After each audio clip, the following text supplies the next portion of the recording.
ഈ പരിസരത്ത് എത്രയോ കോളേജുകളുണ്ട്, അള്ളാന്റെ ഖുർആൻ പഠിപ്പിക്കുന്ന സ്ഥാപനങ്ങളുണ്ട്, വെക്കേഷൻ ക്ലാസുകൾ നടക്കുന്ന സ്ഥാപനമുണ്ട്.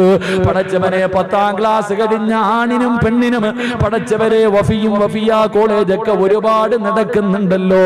ഇതുപോലെ എത്രയോ കോളേജുകൾ ഈ വീടിന്റെ പരിസരത്തുണ്ട്. നിന്റെ വീടിന്റെ അടുത്തുള്ള പള്ളിയിലെ ഉസ്താദന്മാര് വെക്കേഷന്റെ ക്ലാസുകൾ നടത്തുന്നുണ്ടല്ലോ. അവിടെ കൊണ്ടുവിട്ടിട്ട് നിന്റെ മക്കളെ ഒന്ന് ഖുർആൻ പഠിപ്പിച്ചുകൂടെ, ഒരു യാസീൻ ഓതാൻ പഠിപ്പിച്ചുകൂടെ? പൊന്നു പെങ്ങളെ, നിസ്കരിക്കാൻ നിന്റെ മോൻ അറിയില്ല ഉമ്മ, എങ്ങനെയാണ് നിസ്കരിക്കേണ്ടതെന്ന് നീ പഠിപ്പിക്കാറില്ല. പള്ളിയിലെ ഉസ്താദിനെ കൊണ്ടെങ്കിലും നിനക്കൊന്ന് പഠിപ്പിച്ചുകൂടെ? എങ്ങനെയാണ് മയ്യത്ത് നിസ്കരിക്കേണ്ടത്? ആർക്കാ മയ്യത്ത് കുളിപ്പിക്കാൻ അറിയുക? ഈ സദസ്സിലിരിക്കുന്നവരിൽ മക്കളതാ മയ്യത്ത് കുളിപ്പിക്കാൻ അറിയുന്നവർ കൈപൊക്കാൻ പറഞ്ഞ നിങ്ങളിൽ അധികം പേർക്കും അതിനുള്ള ധൈര്യമില്ല.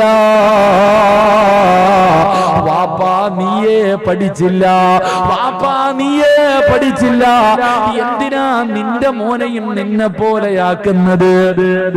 നിന്റെ വാപ്പാന്റെ മയ്യത്ത് കുളിപ്പിക്കാനേ നിനക്കറിയില്ലായിരുന്നു.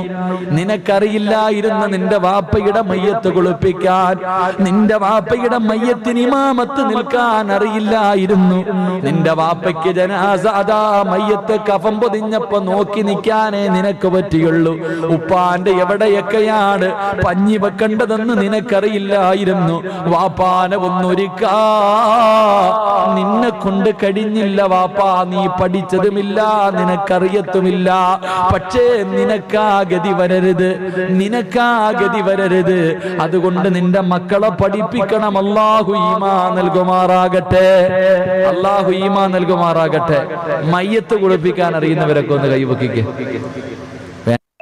നാണം കെടാൻ വയ്യ, എനിക്ക് നാണം കെടാൻ വയ്യ. ഇവിടുത്തെ ഉസ്താദന്മാരോടൊക്കെ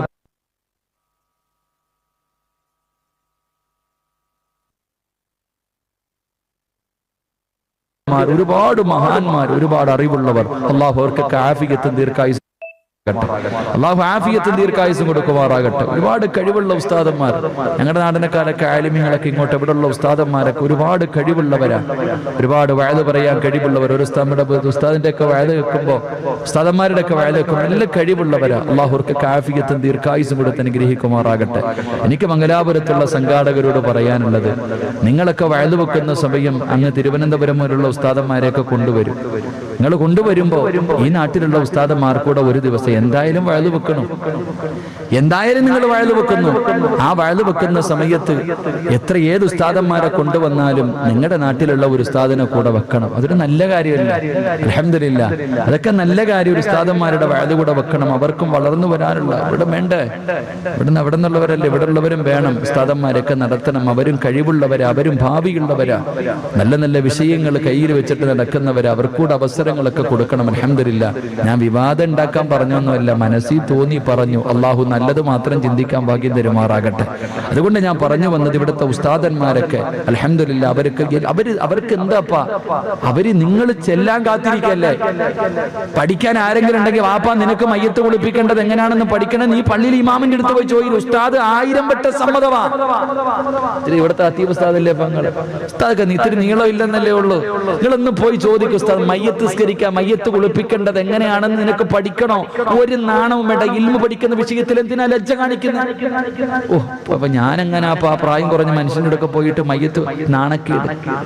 എങ്ങനാ ഉസ്താദ് നിസ്കരിക്കേണ്ടത് ചോദിക്കാൻ? കാരണം എന്ത്? നാണക്കേട്. നീ ഇങ്ങനെ നിസ്കരിച്ച് നരകത്തിൽ പോകുന്നതിനേക്കാളും എത്രയോ നല്ലതാ അത് പോയിട്ടൊന്ന് പഠിക്കുന്നത്. അപ്പൊ വെക്കേഷന്റെ സമയമാണ്.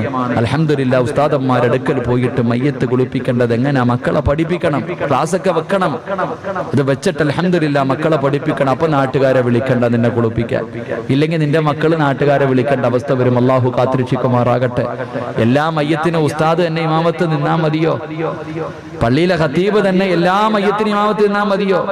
പിന്നെ നിനക്ക് വീട്ടിൽ 3-4 എണ്ണം ഉണ്ടല്ലേ, എന്തിനാ വളർത്തി എത്രേ കാലം? 3-4 എണ്ണം നീ കഷ്ടപ്പെട്ട് വളർത്തിയില്ല. ആ മക്കൾ നിന്റെ മയ്യത്ത് സ്കരിക്കാൻ അവന് ഒരുത്തനെ കൊണ്ട് വേണ്ടേ? ഇല്ലെങ്കിൽ പിന്നെ എന്തിനാ വളർത്തിയേ?